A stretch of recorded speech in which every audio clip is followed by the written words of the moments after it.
This is Bruce the Blog reporting from Yorktown Heights, New York.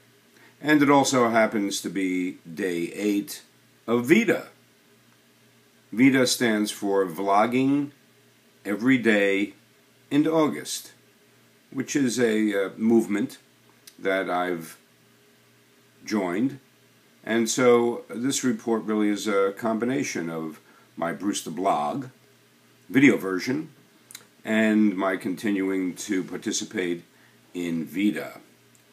Well, folks, just when you thought that the unwelcome phenomenon of anonymous attackers couldn't sink any lower, here in our community, on one of those community websites that dot the country, we have somebody who has quite uningeniously and uncleverly and actually witlessly found a way to sink to a new depth of anonymous attackers.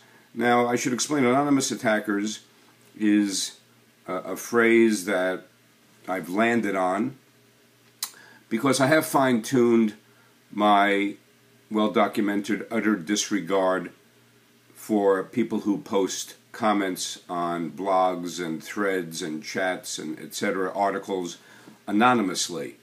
I have fine-tuned my thoughts on it so that if you are posting under a pseudonym, which I find to be totally unnecessary and in extreme cases cowardly and uncivil, and if you are not attacking anybody, if you're just making a pretty flat statement, okay, let's put that aside.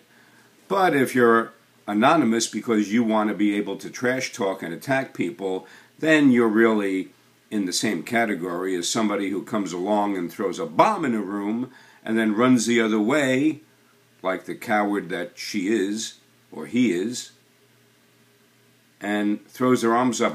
I didn't do anything. I don't know what happened. I don't know what you're talking about. It wasn't me. And so now we have this new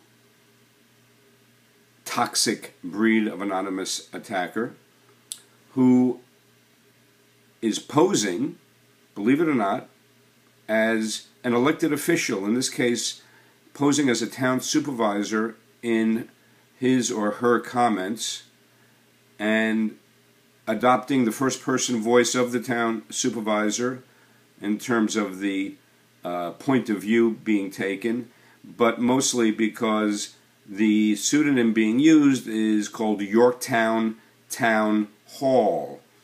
And I happen to know that the person who's doing this is not an elected official. It's not somebody who's any kind of official spokesperson for Yorktown Town Hall. And to make matters that much worse, is really impersonating the supervisor and trying to mock the supervisor by putting words in his mouth that he would never say, intended to make him look ridiculous and to have people get all riled up and be mad at him.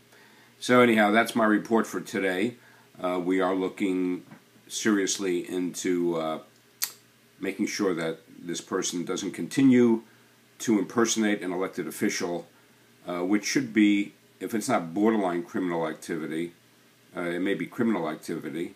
Impersonating a police officer certainly is. Impersonating a military person is criminal.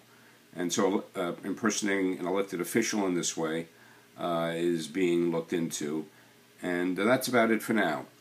So we'll continue to report on this story. But until then, when Bruce the Blog listens, people talk.